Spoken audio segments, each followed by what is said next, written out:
Hello friends, good morning to all of you. Myself Rohit Kumar Maurya and I am going to teach you chemistry here. मैं आपको यहाँ chemistry पढ़ाने वाला हूँ। पहले की तरह जैसे मैंने आगे की वीडियो में आपको केमिस्ट्री पढ़ाया है और ये वीडियो कक्षा 11 और 12 वालों बच्चों के लिए है। और ये बेसिक ऑर्गेनिक केमिस्ट्री इसमें मैं पढ़ाऊंगा कि ऑर्गेनिक केमिस्ट्री की बेसिक्स क्या होती हैं। इसमें मैंने आपको लेक्चर नंबर 6-7 तक पढ़ाया है। आपको 6 को 2 पार्ट में डिवाइड किया गया है, पार्ट 1, पार्ट 2 और 7 तक मैंने पढ़ाया है। और ये नेक्स्ट वीडियो है लेक्चर नंबर 8। लेक्चर नंबर 7 में हमने जो है आपको बताया था कार्बनिक यौगिकों के वर्गीकरण के विषय में, और उसके पहले जो है मैंने सजातीय श्रेणी के विषय में बताया था आपको।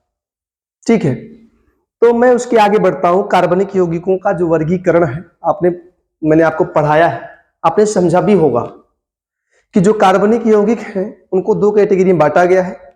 खुली श्रृंखला का कार्बनिक यौगिक जिसको एलिफैटिक यौगिक कहा जाता है, और एक है बंद श्रृंखला का कार्बनिक यौगिक, ठीक है, जिसको चक्रीय यौगिक कहा जाता है।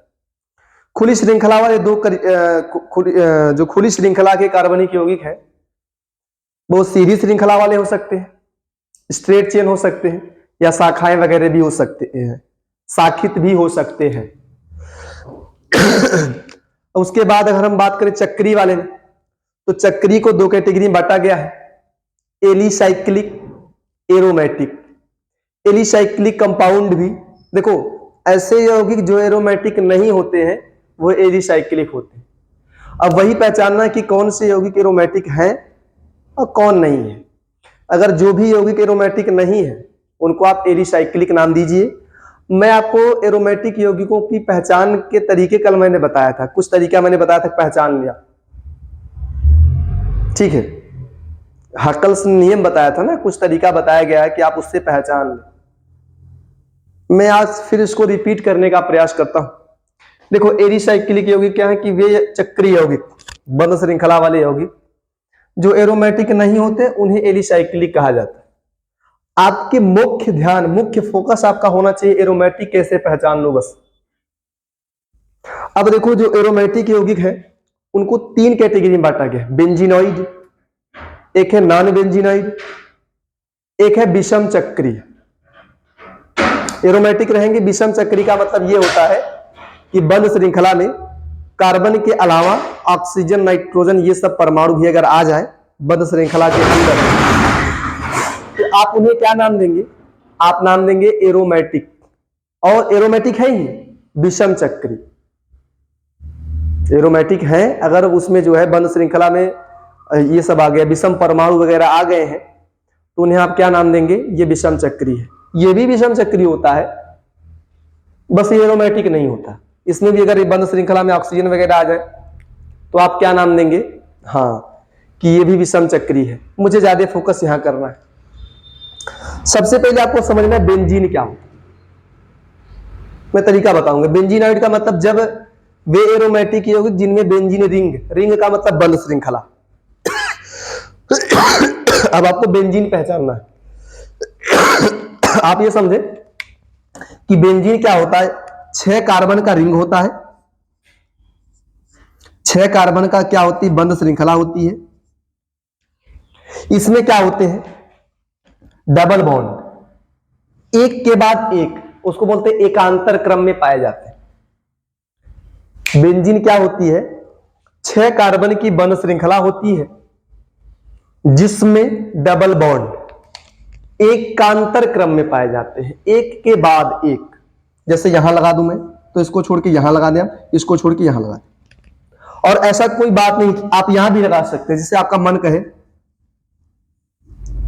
कार्बन, चलो यहां सब कार्बन है ना भाई, आपको बताया गया कि ये सब कार्बन है। थोड़ा सा मैं बढ़िया से बना दूं, समझाने के चक्कर में बढ़िया से लिख नहीं पा रहा। देखिए, ये मान लीजिए बन गया आपका। मान लीजिए यहां लगा दिया, तो इसको छोड़ के यहां लगाओ, इसको छोड़ के यहां लगाओ, ये दोनों ही बेंजीन रिंग है। तो बेंजीन रिंग ये पहचाने कि 6 कार्बन का रिंग हो, डबल बॉन्ड एक के बाद एक क्रम में आए, बेंजीन रिंग हुआ। बेंजीनॉइड का मतलब जिन भी यौगिकों में बेंजीन रिंग पाया जाएगा उन्हें बेंजीनॉइड कहा जाता है। जैसे इसमें देखो बेंजीन रिंग है, ये भी दिख रहा है बेंजीन। उसके बाहर मत देखे, बेंजीन रिंग दिख रहा है ना आपको एक, एक बेंजीन रिंग दिख रहा है, ये भी दिख रहा है, ये भी दिख रहा है, ये भी दिख रहा है, ये भी दिख रहा है, तो ये सब बेंजीनॉइड है। इसके अलावा एक दो एग्जांपल मैं और देता हूं। आप बेंजीन को पहचान लें कि 6 कार्बन की रिंग होती है, बंद श्रृंखला होती है, उसमें डबल बॉन्ड एक के बाद एक क्रम में पाए जाते हैं। हाँ, एक आध एग्जांपल और देता हूं मैं। तो बेंजीनॉइड पहचान लेंगे ना, बेंजीन रिंग बाहर, हमसे क्या मतलब बाहर कुछ भी हो जाए, बेंजीन रिंग रहे बस तो बेंजीनॉइड बोल दिया जाएगा, और आप बेंजीन रिंग पहचान भी लेंगे। ठीक है, इसके पहले एग्जांपल मैं ठोक देता हूं। एक है नेप्थालीन, ऐसा बनता है, ये नेप्थालीन है, आपके बुक में दिया है नेप्थालीन। इसमें बेंजीन रिंग दिख रहा है, ये भी आपका होगा एरोमेटिक, और बेंजीनॉइड वाला होगा, नॉन बेंजीनॉइड नहीं होगा। एक होता है एंथ्रासीन, थोड़ा सा दिक्कत तो नहीं होगा, देखते हैं ये, हाँ चलिए बन जाएगा, इसे थोड़ा ठीक से बना लीजिएगा आप लोग, जगह के कमी की वजह से डायग्राम्स ठीक से नहीं बन पा रहे हैं आपके। ये हो जाएगा, ये एंथ्रासीन है,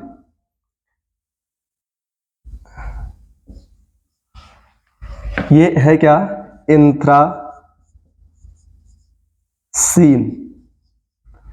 तो ये सारे के सारे क्या है, एरोमेटिक है, बेंजीनॉइड वाले। अब मैं ऐसी बात करूंगा जिसमें बेंजीन रिंग ना हो, और मैं एक दो एग्जांपल ऐसे भी लूंगा जो हाँ विषम चक्री हो, वो एरोमेटिक हो।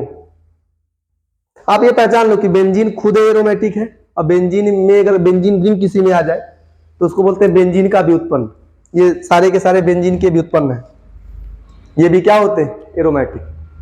छापे इसको तो मैं आगे बढ़ू।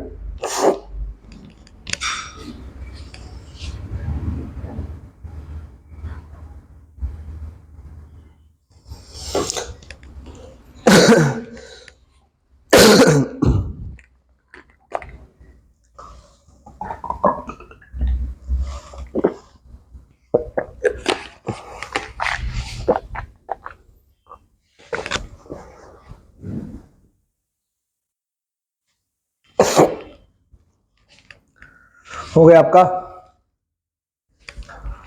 इसको आप लिख लेंगे, पॉज करके आराम से लिख लीजिएगा, ठीक है। अब मैं बात कर रहा हूं, ये बेंजीनॉइड हो गया, एक है नॉन बेंजीनॉइड। नॉन बेंजीनॉइड का मतलब जिसमें बेंजीन रिंग हो ही ना।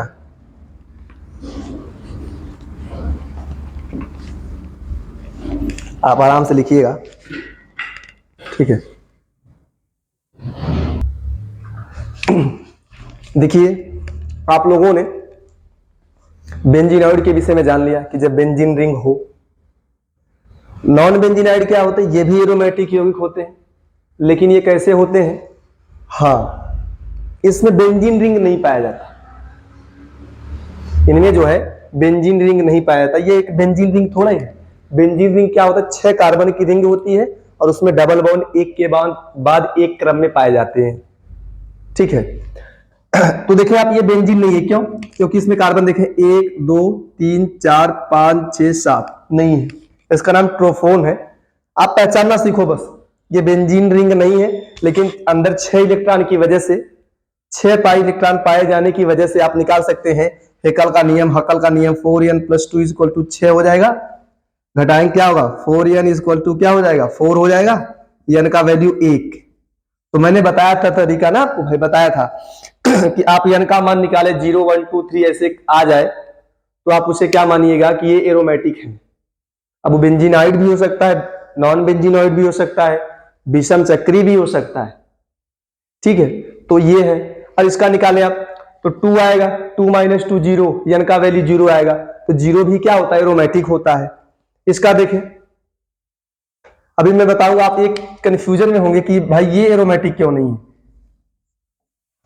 आपने इसको एलिसाइक्लिक में लिखा है, आप बोलेंगे ये 4 वाला ठीक है, 4 वाला एरोमेटिक नहीं है। आप क्लियर है, 4 वाला एरोमेटिक नहीं होगा, क्योंकि 2 आएगा ना, जैसे n का मान अगर आप 4 लिखते हैं, 4n + 2 = 4 इलेक्ट्रॉन है, 4 पाई इलेक्ट्रॉन है, तो घटाएंगे क्या मिलेगा, 4n 2 मिलेगा, n का मान क्या आएगा, 2/4 या 1/2, ये नहीं होगा, फ्रैक्शनल वाले नहीं होंगे। 0 1 2 3 ये सब हो जाएंगे, अगर n का वैल्यू आता है तो एरोमेटिक हो जाएंगे। हाँ, इसका एरोमेटिक क्यों नहीं है? देखो 6 कार्बन के लिए कंडीशन है कि उसमें डबल बॉन्ड एक के बाद एक क्रम में आएगा तभी होगा।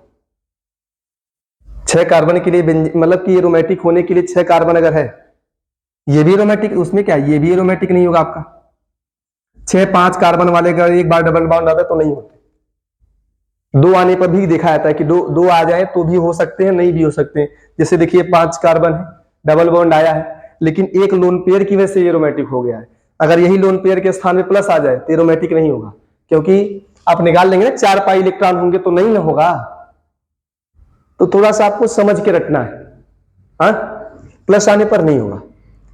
तो समझ लें आप लोग कि अगर 6 कार्बन 5 कार्बन की रिंग आ जा रही है, ठीक है, अगर उसमें एक बार डबल बॉन्ड आया है तो प्लस प्लस आ भी जाए तो भी नहीं होगा, एरोमेटिक नहीं होगा। ठीक है, ये रट लें, थोड़ा सा आप रट लें, एग्जाम्पल बना बना के रटे यार। बेंजीनॉइड में दिक्कत नहीं, थोड़ा ये रट लें कि नॉन बेंजीनॉइड में ये सब आपको बड़े मुश्किल से मिलेंगे, आप थोड़ा इसको रट लो। ये एक बार आया था क्वेश्चन, बहुत आता है, बहुत बेहतर क्वेश्चन है। इन दोनों को कम से कम रट लें, ये सब समझते रहे आप लोग। हाँ, ये सब क्या है, इसका नाम है, नाम बता दो, इसका नाम ट्रोफोन है, इसका नाम क्या है, साइक्लोप्रोपिनोइल, ऑयल लगा देना है लास्ट में ना, साइक्लो 3 कार्बन का कर देंगे, प्रोपीन और ऑयल लगा देना है लास्ट में। प्रोपिनोइल क्या कैटायन कह दें, धनायन। और यहां क्या बोलेंगे, साइक्लोब्यूटेनोइल, इन एक बार है ना, तो 2 बार होगा डाई इनोइल कह देंगे, 3 बार ट्राई इनोइल। साइक्लोब्यूटेनोइल कैटायन 2 बार है तो डाई कैटायन बोल दे। यहां देखिए आप, ये हेप्टिनोइल हो जाएगा, साइक्लो हेप्टा होगा। जब कभी डबल बॉन्ड एक से ज्यादा बार आए तो मैं सारे रूल्स बताऊंगा, एक बार ऐसे इसका पढ़ लेते हैं नाम। डबल बॉन्ड अगर एक से ज्यादा बार आ जाए, 2 बार 3 बार आए, तो ये लगा दिया करे, प्रोपा ब्यूटा ऐसा लगा दिया करे, तो ये साइक्लोहेप्टा हो जाएगा। और इन कितनी बार है, 3 बार, ट्राई इन और लास्ट में ऑयल लगा देना है, साइक्लोहेप्टा ट्राई इनोइल। एक कैटायन एक बार है, लिख देंगे। मैं इसकी बात करूं, 2 बार डबल बॉन्ड मैंने बताया आपको कि अगर एक से ज्यादा बार आ तो ए लगा दें आप, कार्बन की संख्या में ए लगा दें।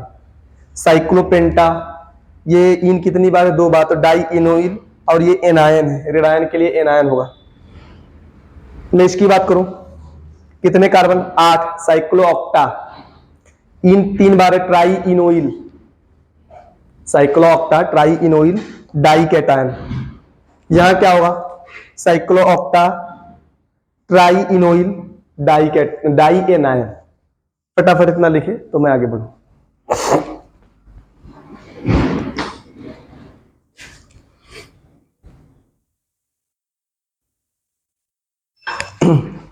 हेलो फ्रेंड्स, देखिए आप, ये क्या है, विषम चक्रीय एरोमेटिक यौगिक है।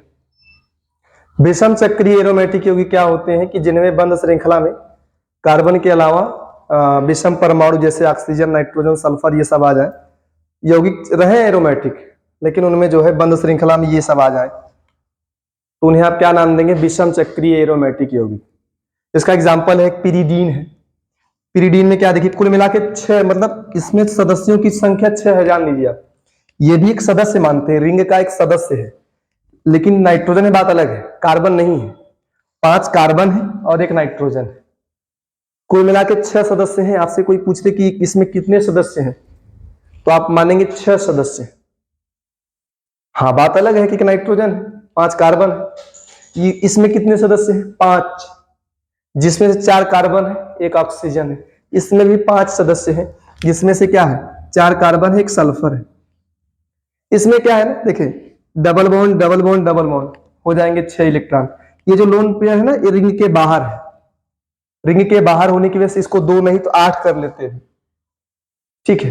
लेकिन ये भी पाई इलेक्ट्रॉन है, पाई इलेक्ट्रॉन खुद मतलब ज्यादा क्रिया, पाई इलेक्ट्रॉन और लोन पेयर के बीच में प्रतिकर्षण हो जाता है। इस प्रतिकर्षण की वजह से रिंग के अंदर ना होकर रिंग के बाहर रहते हैं। लेकिन यहां देखिए पाई इलेक्ट्रॉन के बीच दूरी है, तो 1 लोन पेयर अंदर 1 बाहर होता है, बाहर वाले को नहीं काउंट करें तो 2 और 2 4 2 6। यहां भी देखें 2 2 4 2 6 निकाल लेंगे हेकल का नियम से, ठीक है।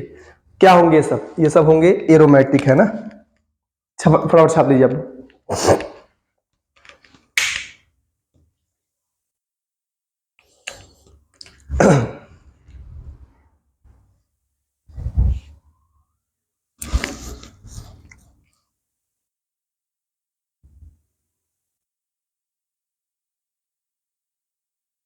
हो गया। देखिए आपके सामने हेडिंग दिया गया है कि कार्बनिक यौगिकों की त्रिविमीय संरचना। जो कार्बनिक यौगिक है उनका जो है 3D स्ट्रक्चर बनाना है आपको। तो कोई भी कार्बनिक यौगिक है उसके 3D स्ट्रक्चर को दिखाने के लिए आप क्या यूज करते हैं?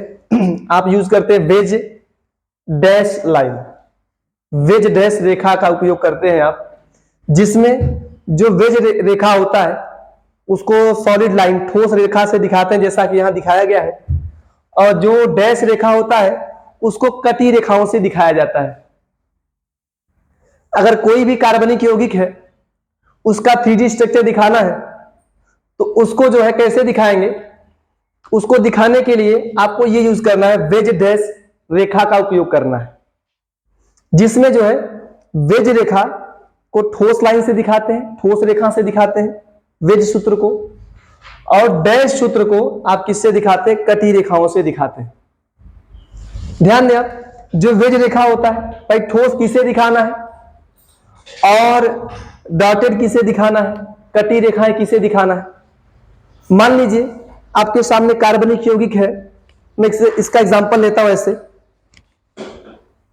ये आपका कार्बनिक यौगिक है, इसमें जो ये दोनों बंध नहीं है, ये दोनों बंध एक ही तल में, एक ऐसे है, ये मतलब ये दोनों बंध एक ही तल में ऐसे पाए व्यवस्थित है। कैसे दिखाया जाए आपको? एक ही तल में ऐसे व्यवस्थित है, ये एक ही तल है। बाकी ये जो दोनों बंध है, एक क्या है ध्यान दें, कार्बन के मतलब ये दोनों एक ही तल में व्यवस्थित है, ऐसे एक ही तल में है, ऐसे रखे गए हैं, ये तल है।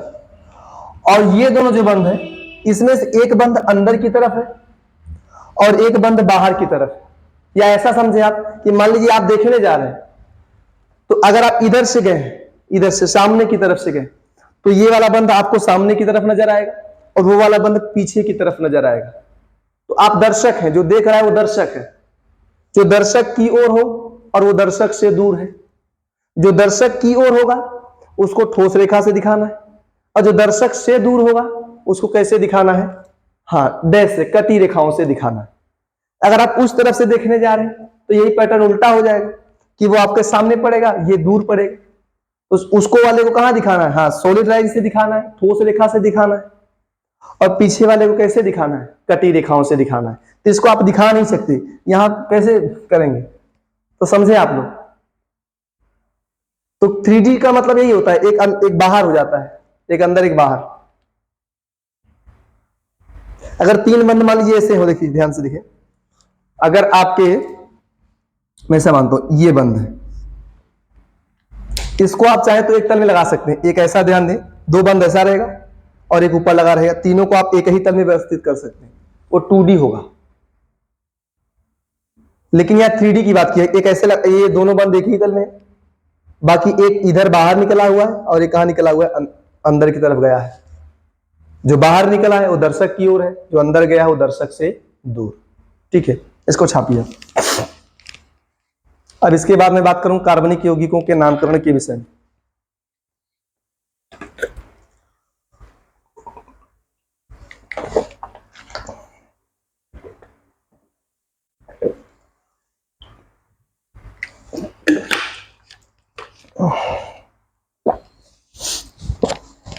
समझ में आ रहा है ना भी आप लोग को?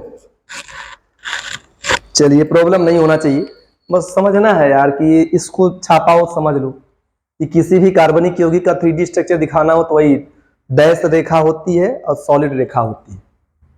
मैं इसको ज्यादा पढ़ाता भी नहीं, लेकिन यूज में आता है। अब मैं पढ़ाऊंगा कार्बनिक यौगिकों का नामकरण। बाकी सजातीय श्रेणी, क्रियात्मक समूह, ये सब क्लियर है आप, बिल्कुल उसमें कंफ्यूजन नहीं होना चाहिए, पढ़ के समझो यार। हाँ, उसके पहले मैं एक पॉइंट पढ़ाऊंगा, एल्किल समूह क्या होता है। एल्किल समूह सामान्य भाषा में देखिए, अच्छा मैं यही बात कर लेता हूं। एल्किल समूह, इसको ऐसे दिखाते हैं, आर बॉन्ड दिखाया जाता है। ठीक है, पीछे भी कर सकते हैं, इस बॉन्ड को पीछे भी लगा सकते हैं। एल्किल समूह क्या होता है? किसी एल्केन से किसी अल्केन से एक हाइड्रोजन, इनका फार्मूला लिख देना CnH2n+2 से एक हाइड्रोजन निकल जाने के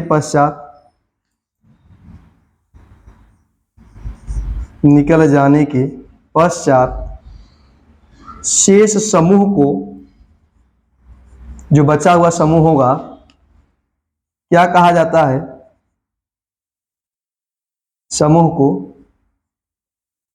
एल्किल, अल्काइल भी कह सकते हैं, समूह कहा जाता है। आर से जानते रहिए, आर बॉन्ड से दिखाया जाता है, आर के साथ बॉन्ड होता है। और यह जो है पार्श्व श्रृंखला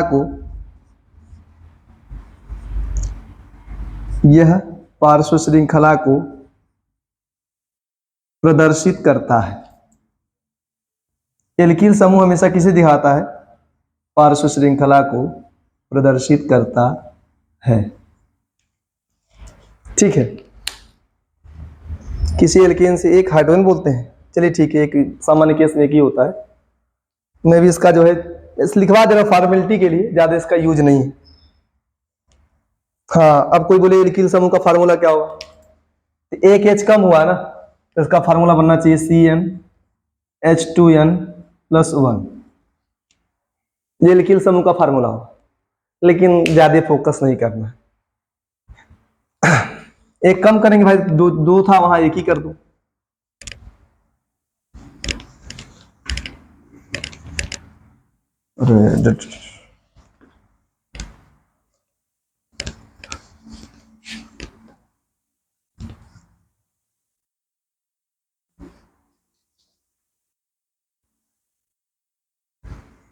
केमिस्ट्री को पढ़े नहीं, एंजॉय करें। ठीक है, ध्यान दिया। जैसे मान लो कोई एल्केन रहा, एल्केन को सामान्य केस में RH से दिखाते। एल्किल समूह में H जोड़ देंगे, वो R हो जाएगा। ये एल्केन है, इसका फार्मूला क्या होता है? CnH2n+2।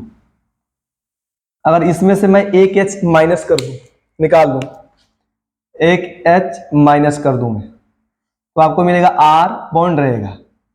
फार्मूला होगा CnH2n+1, इसका नाम है अल्केन,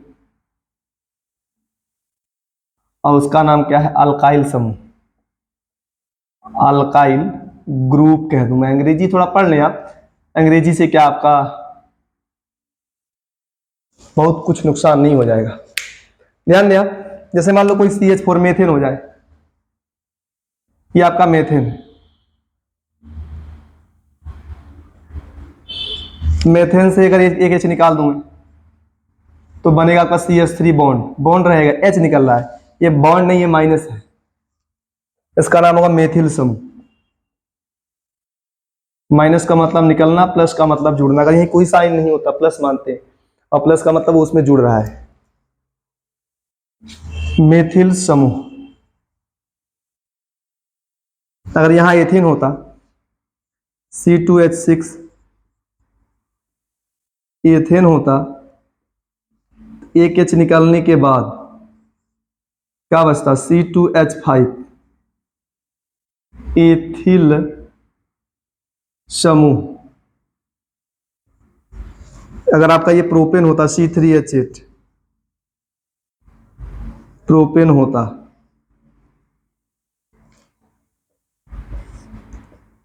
तो क्या बचता है? C3H7, इसका नाम होता प्रोपिल समूह। अच्छा, मैं आपकी जानकारी के लिए कुछ विशिष्ट नोट पॉइंट बता दूं। ये तो नॉर्मली केस में टॉपिक में दिया है। मान लो कोई बोल दे कि अगर किसी एल्कीन से एक H निकल जाए, मान लो कोई एल्कीन रहे, ये नोट पॉइंट है आपकी जानकारी के लिए। ठीक है, आपके ऊपर ये फोर्स नहीं किया जाएगा, लेकिन आप समझो तो बढ़िया रहेगा नॉलेज के दृष्टिकोण से। एल्कीन से अगर मैं एक H निकाल देता हूं, तो जानते क्या बचता है? बचता है एल्कीनिल। क्या बचता है? एल्किनिल समूह या एल्किनिल का नाम दे, एल्किनिल। जैसे एथीन हो तो एथीनिल। एक आपको एग्जांपल दे रहा हूं, जैसे मान लो वो एथीन हुआ, C2H4, C2H4 है ना। जल्दी ये सब एग्जांपल मिलते नहीं है, मैं लेकिन कराऊंगा आपको, टेंशन न ले आप। इसका बनेगा एथीनिल, C2H3 बचेगा, एथीनिल समूह, C2H3। ठीक है। प्रोपीन होगा, प्रोपीनिल हो जाएगा, ब्यूटिन, ब्यूटिनिल। ठीक है। ऐसे एक्टो एल्काइन की मैं बात कर लूं, अगर मैं बात कर लूं अल्काइन की, ठीक है, अल्काइन से अगर एक एच निकल जाए तो उसका नाम होगा अल्काइनिल, अल्काइनिल समूह। जैसे एथाइन तो एथाइनिल हो जाएगा, प्रोपाइन तो प्रोपाइनिल हो जाएगा। जैसे ये एथाइन है, एक एच निकालने के बाद क्या बचेगा, एथाइनिल समूह, एथाइनिल समूह। इतना ये नोट वाली पॉइंट्स हैं, इसको लिखें आप फटाफट।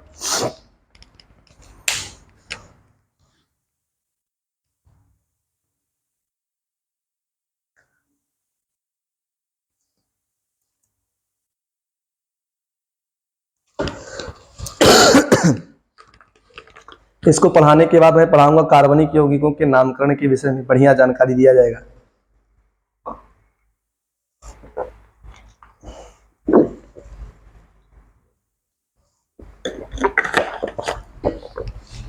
देखो, ऑनलाइन पढ़ाई करने का यही तरीका है आपके पास, सब बच्चों को बता दो।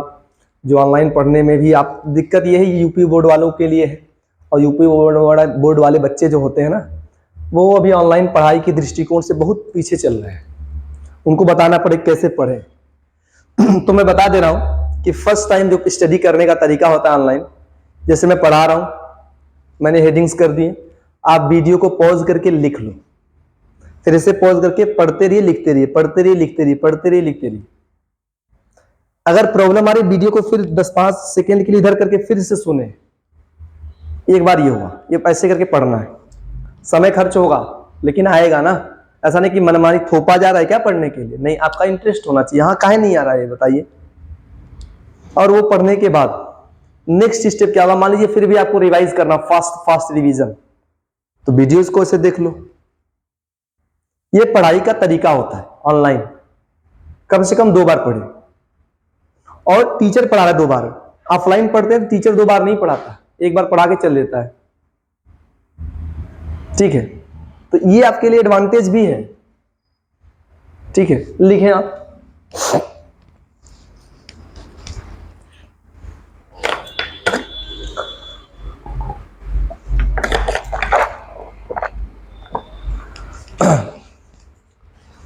अब हेडिंग क्या होगा आपका, जिसकी बहुत दिनों से वेट किया जा रहा था, अब है नामकरण, कार्बनिक यौगिकों का नामकरण।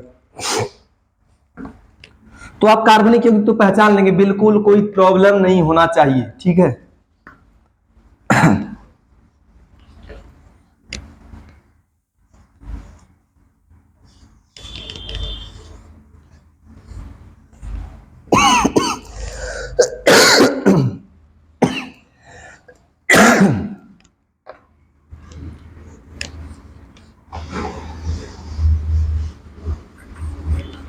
देखिए ध्यान से, अगर आपको लिखना है कार्बनिक यौगिकों का नामकरण, कार्बनिक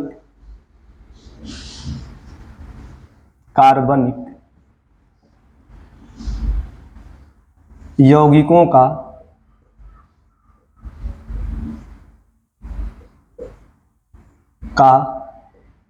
नामकरण। ठीक है, कार्बनिक यौगिकों का अगर नाम लिखना है, नेमिंग्स ऑफ ऑर्गेनिक कंपाउंड्स, ऐसा लिख सकते हैं, हेडिंग कर दें आप, नेमिंग्स ऑफ, या नोमेनक्लेचर भी कहा जाता है, namings of organic compounds, compounds कर लीजिएगा आप लोग, ठीक है, ध्यान दें आप, कार्बनिक यौगिक पहचान लिया। कार्बनिक यौगिकों के नामकरण की दो पद्धतियां हैं। ठीक है, आप लिख भी लेंगे कि कार्बनिक यौगिकों के नामकरण की निम्नलिखित दो पद्धतियां हैं, ऐसा लिख लें आप, ये नहीं कि मैं लिखवाने जाऊं बार बार। दो पद्धतियां हैं, कौन कौन सी पद्धतियां हैं? एक है सामान्य,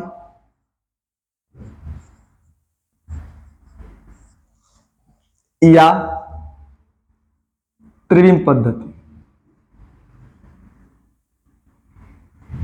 त्रिविम पद्धति, नॉर्मल और ट्राइवियल सिस्टम। नॉर्मल, ये प्राचीन भी है, ठीक है, प्राचीन पद्धति भी कह सकते हैं आप। त्रिविम पद्धति, ट्राइवियल सिस्टम, कार्बनिक यौगिक के नामकरण की पहली पद्धति है। और दूसरी पद्धति मैं बगल में कर दे रहा हूं, एक है IUPAC पद्धति, IUPAC सिस्टम। IUPAC का फुल फॉर्म क्या होता है? International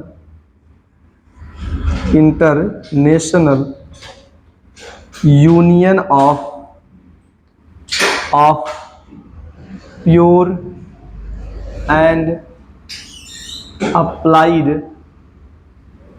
chemistry.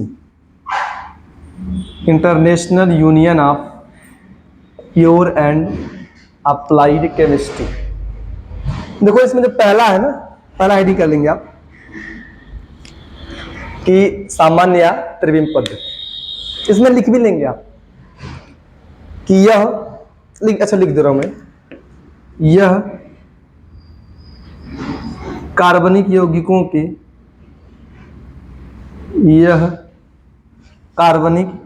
यौगिकों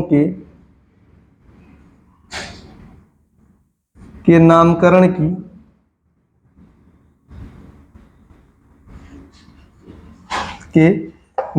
की अत्यंत प्राचीन पद्धति है।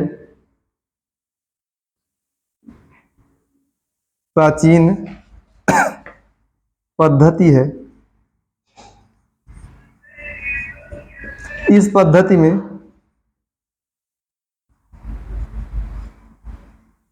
पद्धति में कार्बनिक यौगिकों का नाम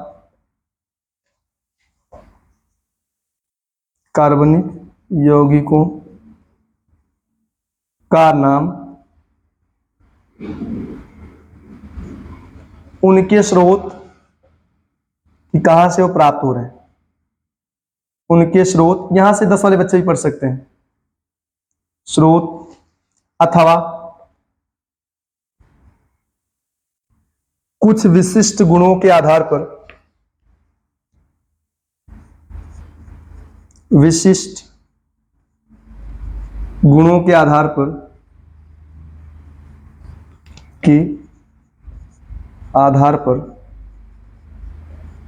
किया जाता है।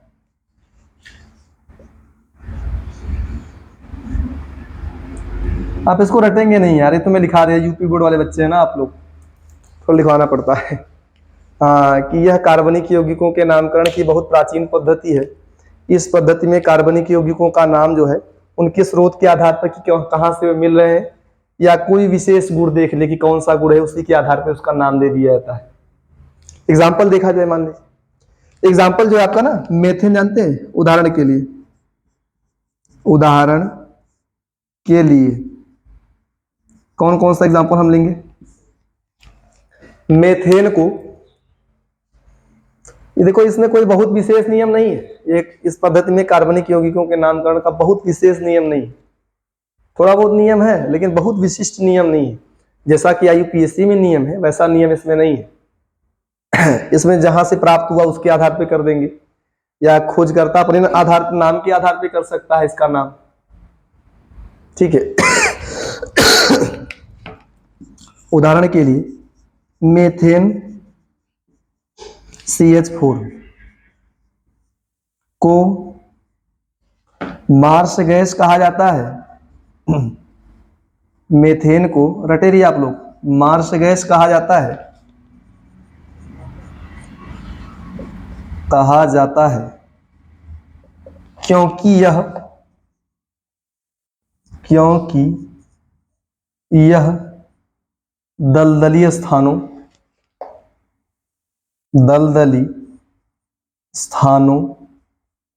अंग्रेजी है मार्सी प्लेसेस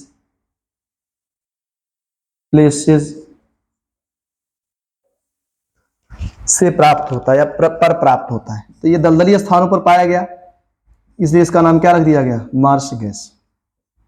मार्सी प्लेसेस से पाया गया, इसलिए इसका नाम क्या रख दिया गया, मार्स गैस। जो आपका फार्मिकम, ध्यान दिया,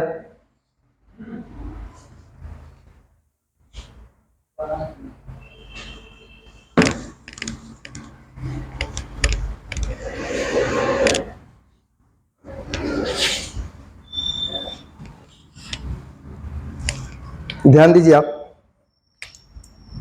ये फर्स्ट ना, ऐसा मान लिया कि दूसरा एग्जांपल क्या होगा, मेथेनोइक अम्ल, जो इसका आईपीएसी नाम है, मेथेनोइक एसिड, फार्मूला होता है HCOOH। आप आराम से पढ़ के सीखेंगे, ऐसा नहीं कि रटना शुरू कर दिए, समझे, एक दो बार पढ़ेंगे याद होगा, समझेंगे तो मैं बताऊंगा इसका नाम क्या होगा, यूपीएससी नाम क्या होगा। दिक्कत ये पहली बार पढ़ रहे हैं ना, इसलिए आपको लगे कि मैं रट रहा हूं सारी चीजें, नहीं, अभी आपको बार बार रिवाइज कराया जाएगा तो आपको अपने आप याद हो जाएंगे। याद करने का बेस्ट तरीका ये होता है कि बार बार रिवाइज कराया जाए, ये नहीं कि एक बार पढ़ो 20 बार उसको रटो, नहीं, बार बार पढ़े, ठीक है। ध्यान दिया, मेथेनोइक अम्ल को फार्मिक अम्ल, ये फार्मिक अम्ल का सूत्र है, फार्मिक अम्ल कहा जाता है, फार्मिक एसिड कहा जाता है क्योंकि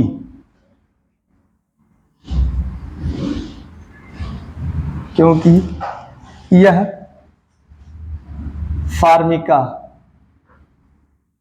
फार्मिका से प्राप्त होता है, फार्मिका से प्राप्त होता है, जिसका लैटिन नाम, फार्मिका में एक तरफ, फार्मिका जो होता है इसका जो लैटिन नाम होता है, ग्रीक नाम कह दें आप, लैटिन भाषा में इसे कहा जाता है रेड आंट, लाल चींटी। तो लाल चींटी से प्राप्त होने की वजह से इसे क्या नाम दिया जाता है, हाँ, फार्मिकम। मतलब ये समझे आप लोग कि ये जो होता है ये लाल चींटी में पाया जाता है, लाल चींटी में ही नहीं, लाल चींटी में पाया जाता है। लाल चींटी को फार्मिका कहा जाता है, तो फार्मिका से मिलने की वजह से इसका नाम क्या हो गया, फार्मिक अम्ल, ठीक है। एक और है, लास्ट एग्जांपल, जानते यूरिया का यूरिया नाम कैसे पढ़ा, यूरिया का यूरिया नाम इसके मूत्र से, मूत्र इसको बोलते हैं यूरिन, से प्राप्त होने के कारण पड़ा, होने के कारण, तो यही देख रहे हैं आपने कहां से प्राप्त हो रहा है, उसी के आधार पर नाम दिया जा रहा है ना। तो ऐसे ही कि जहां से प्राप्त होगा उसी के आधार पर नाम दिया जाता है। तो आप थोड़ा जानते हैं कि यूरिया का नाम आपको अभी तक पता ही नहीं होगा कि यूरिया का नाम यूरिया क्यों पड़ा, क्योंकि वो कहां से पाया जाता है, मूत्र से में पाया जाता है, मिलता है। इतना लिखें आप।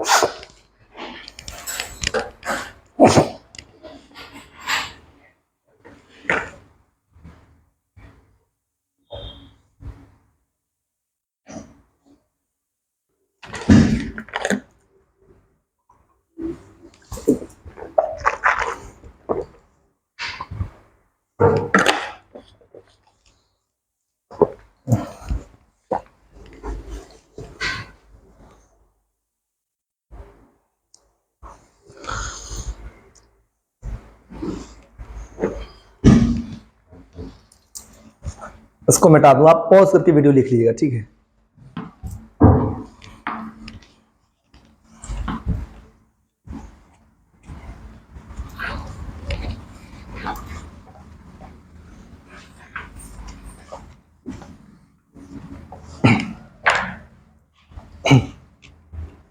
ध्यान दें, यही लास्ट तो समझा के बाकी जो होंगे अगले वीडियो में बनाऊंगा, क्योंकि वीडियो बहुत लंबा हो जाएगा तो आपको पढ़ने में प्रॉब्लम होगी।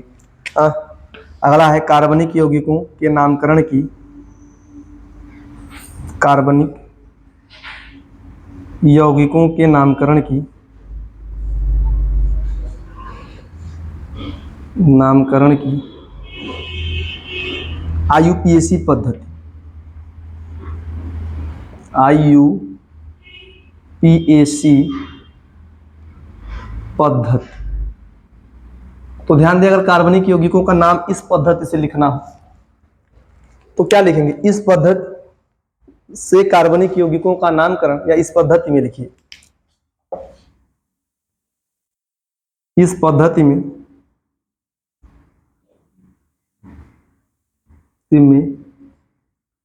कार्बनिक यौगिकों का नामकरण, कार्बनिक यौगिकों का नामकरण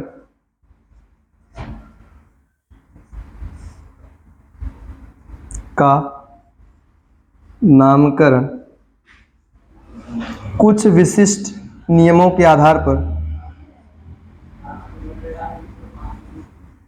विशिष्ट नियमों के आधार पर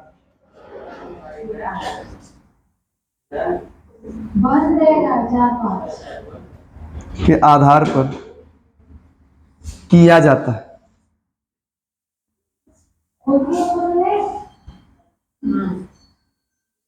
अगर आपको इस पद्धति से कार्बनिक यौगिकों का नाम लिखना है तो उसमें जो है नियम होंगे कुछ। क्या नियम होते हैं? जैसे मान लीजिए कोई भी कार्बनिक यौगिक रहा, ध्यान दीजिए, इसको बहुत ध्यान से पढ़िएगा। कोई भी कार्बनिक यौगिक रहा, ऑर्गेनिक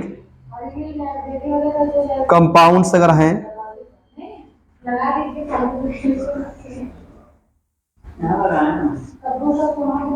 ऑर्गेनिक कंपाउंड्स, अगर आपको कार्बनिक यौगिकों का नाम लिखना है किस पद्धति से? IUPAC पद्धति। तो उसमें क्या होता है, दिखेगा कि नहीं आपको? मैं ऊपर फिर से लिखता हूँ, नहीं तो यहां दिख नहीं पाएगा।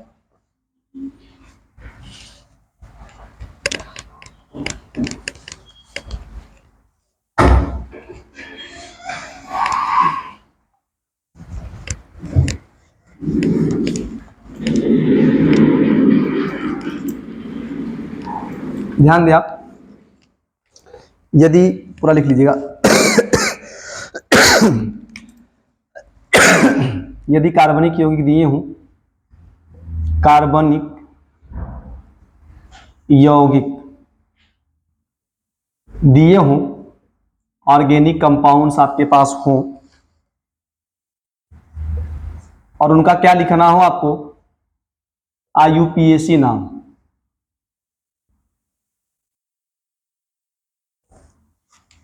क्या लिखना है? IUPAC नाम।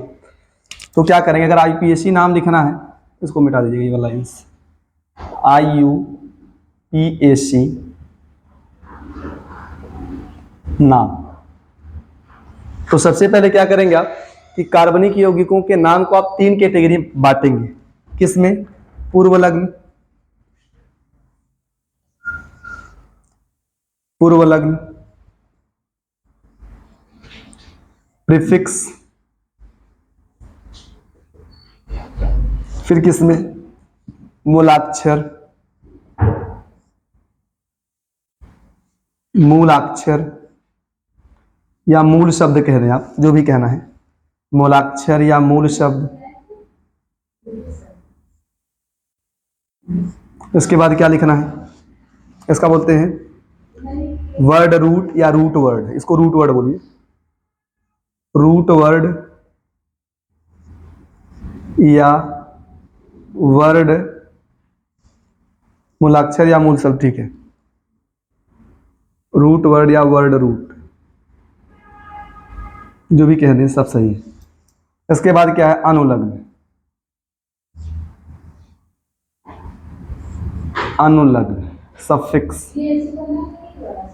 ध्यान दें आप, आपके सामने अगर कार्बनिक यौगिक दिया हो, उसका आईयूपीएसी नाम लिखना हो, तो उसके आईयूपीएसी नाम में सबसे पहला क्या लिखना है, आपको लिखना है पूर्वलग्न। उसके बाद क्या लिखना है, मूलाक्षर लिखना है। उसके बाद क्या लिखना है, अनुलग्न। ये सबसे पहली बात है, ये लिखना है, ये लिखना है, ये। अब इसी को पहचानना है कि इसमें ये क्या होगा, ये क्या होगा, ये क्या होगा। अगर आपने यही सब पहचान लिया तो आपको कार्बनिक यौगिकों का नाम लिखने में कोई प्रॉब्लम नहीं आना चाहिए। ठीक है। तो जो पूर्वलग्न है ये दो प्रकार का होता है। ठीक है, क्या क्या, एक होता है द्वितीयक पूर्वलग्न, प्राथमिक नहीं, पहले द्वितीयक होता है। द्वितीयक पूर्वलग्न पूरा लिख लें, द्वितीयक पूर्वलग्न। इसके बाद होता है प्राथमिक पूर्वलग्न, प्राथमिक पूर्वलग्न। ये भी दो टाइप का होता है। एक होता है प्राथमिक अनुलग्न, यहाँ प्राथमिक पहले होता है, आप बहुत ध्यान से पढ़ेंगे। प्राथमिक अनुलग्न। इसके बाद क्या लिखना है, द्वितीयक अनुलग्न।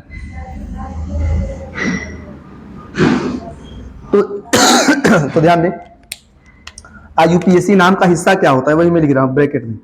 क्या लिखेंगे आप, द्वितीयक पूर्वलग्न, ये रटना है आपको। फिर प्राथमिक पूर्वलग्न, द्वितीयक पूर्वलग्न, प्राथमिक पूर्वलग्न। फिर क्या लिखना है, मूलाक्षर। फिर क्या लिखना है, प्राथमिक अनुलग्न, अनुलग्न। उसके बाद क्या लिखना है, द्वितीयक अनुलग्न। ये आपका जो है पूरा है, इसको रटेंगे आप। कोई भी कार्बनिक यौगिक दिया गया, आपको नाम लिखने के लिए ये सब स्टेप फॉलो करेंगे। सबसे पहले क्या लिखना है, द्वितीयक पूर्वलग्न।